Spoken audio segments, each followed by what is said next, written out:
desperate. They're now accusing Vice President Joe Biden of using racist code to attack Mitt Romney today. Unchain Wall Street. They're going to put you all back in chains.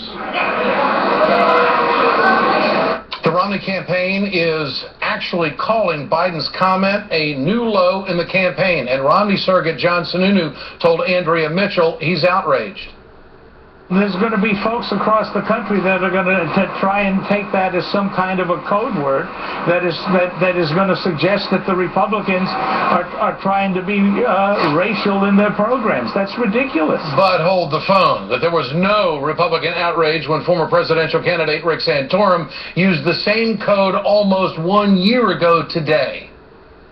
Because they will put you in chains called Obamacare, and you will be dependent upon government, and you will never break away. So it's okay for the Republicans to talk about President Obama's policies enslaving Americans, but it's not okay for the Democrats to say the word chains? Joining me tonight, MSNBC political analyst and Georgetown University professor Michael Eric Dyson. Michael, before I ask you a question, I want to go to this. Campaigning in Ohio tonight, the candidate Mitt Romney said the following in a response to Joe Biden's comments. Here it is. So, Mr. President, take your campaign of division and anger and hate back to Chicago and let us get about rebuilding and reuniting America. So now Mitt Romney is accusing President Obama of running a campaign of hate. What's your response, and where does this take the campaign? It's utterly ridiculous, Ed. Just like the over-response, the exaggerated response to the change, we already saw that Vice President Biden said, look, they've got you chained up here in terms of Wall Street. Let's unchain you. So it was a metaphor that was linked directly to what his statement before that had been. So if anybody was listening, they'd see chained by Wall Street, unchained, and they're going to put you back in chains. Secondly, how can a Republican Party that has played dog whistle politics and has been whose expertise is in racial codes, calling President Obama a monkey, an ape, an un-American, a Kenyan, somebody who wasn't born in America, a communist, and on and on and on. He doesn't share the Anglo-Saxon heritage from Mitt Romney's own campaign. So thirdly, I think what's important here is for us to understand this is the politics of distraction.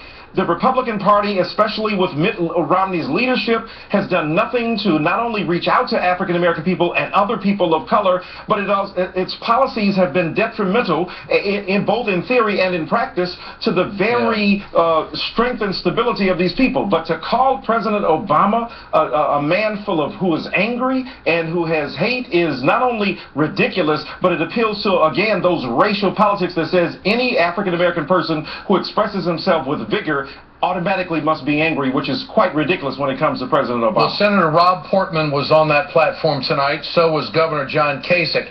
And to characterize President Obama's campaign saying, take your anger and your campaign of hate back to Chicago, does this elevate the rhetoric in the campaign? And where does this take? Where does it end? I mean, where's the civility in all of this? It is escalating the racial rhetoric here.